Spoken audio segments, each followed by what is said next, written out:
আসসালামু আলাইকুম সুপ্রিয় শিক্ষার্থী সুধীবৃন্দ, আপনাকে জব রিটেন ইউনিভার্সিটিতে সাদর সম্ভাষণ। জব রিটেন ইউনিভার্সিটি এর প্রতিদিনের সত্য জ্ঞানের পাঠশালা আজকের পর্ব হলো 10।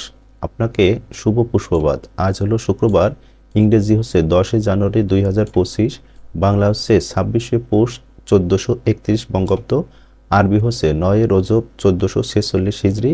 আজকে সূর্যোদয় ভোর 5:42 এবং সূর্যাস্ত সন্ধ্যা 5:30। আজকের আপনি কুইজ জানবেন। প্রশ্ন হচ্ছে মৌলিক স্বরধ্বনি কয়টি? এটা আমরা সকলে জানি, মৌলিক স্বরধ্বনি 7টি।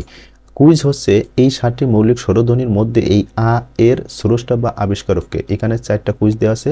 ক নম্বর দেওয়া আছে ডক্টর মোহাম্মদ শহীদুল্লাহ, খতে ঈশ্বরচন্দ্র বিদ্যাসাগর, গতে মোহাম্মদ আব্দুল হাই আর ঘতে ডক্টর সুনীতি কুমার চট্টোপাধ্যায়। আপনি এই আমাদের বাংলা ব্যাকরণে বা আমাদের স্বরধ্বনি হিসাবে আটা কি সৃষ্টি করেছে, এইটে আপনার সারা জীবন মনে রাখার জন্য দেখুন, সারা জীবন মনে রাখার মজার কৌশল। এই মৌলিক স্বরধ্বনি দেখতে কিসের মতো? অবশ্যই এর মতো। সুতরাং উপরের কোন ব্যক্তির নামের মধ্যে রয়েছে? উত্তর দেখুন, এখানে দেওয়া আছে মোহাম্মদ আব্দুল হাই। এই যে আব্দুল হাইয়ের দেখতে অবশ্যই কিসের মতো? এই এর মতো, অথবা দেখতে কিসের মতো? এর মতো। তাহলে সঠিক উত্তরকে গ নম্বর, মোহাম্মদ আব্দুল হাই। আপনি প্রতিদিন এমন করে মনে রাখার মজার কৌশল জানতে পারবেন আমাদের এই সাইট থেকে ইনশাল্লাহ। আজকের ইতিহাসে পুরাতন পাতা থেকে 10 জানুয়ারি পৃথিবীতে কি ঘটেছিল সেগুলো আজকে দেখুন। ইতিহাস: 1863 সালে লন্ডনে প্রথম পাতাল রেল চালু হয়। 1920 সালে লিগ অব নেশন প্রতিষ্ঠিত হয়েছিল। 1920 সালে ভার্সাই চুক্তি কার্যকর হয়। 1946 সালে জাতিসংঘের সাধারণ পরিষদের প্রথম বৈঠক লন্ডনে অনুষ্ঠিত হয়। 1948 সালে জাতিসংঘের সাধারণ পরিষদে মানবাধিকার দিবস ঘোষণা গৃহীত হয়।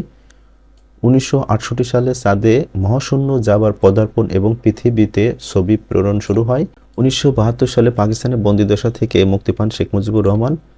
2024 সালে ভারতে নাগরিকত্ব আইন অর্থাৎ 2019 কার্যকর হয়। আর আজকের দিনে জন্মগ্রহণ করে 1554 সালে সাইমন মারিয়াস জার্মানির জ্যোতির্বিজ্ঞানী। 1936 সালে রবার্ট উড্রো উইলসন পদার্থবিজ্ঞানী, নোবেল বিজয়ী মার্কিন জ্যোতির্বিজ্ঞানী। আর এই দিনে মৃত্যুবরণ করে 1862 সালে স্যামুয়েল কোল্ট পিস্তল আবিষ্কারক। 1957 সালে গ্যাব্রিয়েল মিস্ত্রাল চিলির নোবেল বিজয়ী মহিলা সাহিত্যিক। 1982 সালে সুধীন দাশগুপ্ত ভারতীয় বাঙালি সঙ্গীত পরিচালক, গীতিকার ও গায়ক। আজকের দিবস হচ্ছে বঙ্গবন্ধু স্বদেশ প্রত্যাবর্তন দিবস, 10 জানুয়ারি। এখানে দেওয়া আছে তথ্যগুলো। আর আন্তর্জাতিক বিষয় হচ্ছে বিশ্ব টিনটিন দিবস। এই দিবসটি বেলজিয়াম কার্টুনিস্ট হার্জের সৃষ্টি এই দুঃসাহসী টিনটিন কমিক সিরিজ এর উপর ভিত্তি করে এই দিবসটা পালিত হয়। আর আজকে বিখ্যাত উক্তি রয়েছে, শক্তিশালী সে যে রাগের সময় নিজেকে নিয়ন্ত্রণ রাখতে পারে। হযরত মুহাম্মদ সাল্লাল্লাহু আলাইহি ওয়াসাল্লাম, আমাদের প্রিয় নবী সাল্লাল্লাহু আলাইহি ওয়াসাল্লাম এই বিখ্যাত কথাটা বলেন। এইটাই শ্রেষ্ঠ বাণী। আর আল্লাহ আমাদের কি বলছেন সত্যতা সম্পর্কে?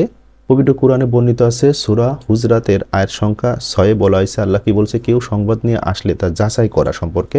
এখানে পবিত্র কোরআনের আয়াতটা দেওয়া আছে, এখানে বলছে, হে ঈমানদারগণ, যদি কোনো ফাসিক তোমাদের কাছে কোনো সংবাদ নিয়ে আসে তাহলে তোমরা তা যাচাই করে নাও। এই আশঙ্কায় যে তোমরা অজ্ঞাতবশত কোনো কওমকে আক্রমণ করে বসবে, ফলে তোমরা তোমাদের কৃতকর্মের জন্য লজ্জিত হবে। সততা স্বচ্ছতা অনুসরণ করতে হবে। এ প্রসঙ্গে আল্লাহ সূরা তাওবায় 119 নম্বর আয়াতে বলেন, হে মুমিনগণ, তোমরা আল্লাহর তাকওয়া অবলম্বন করো এবং সত্যবাদীদের সাথে থাকো। আপনাদের উত্তরোত্তর সাফল্য ও কল্যাণ কামনা করি। ধন্যবাদ আনতে জব রিটেন ইউনিভার্সিটি। সকলে ভালো থাকুন। আল্লাহ হাফেজ।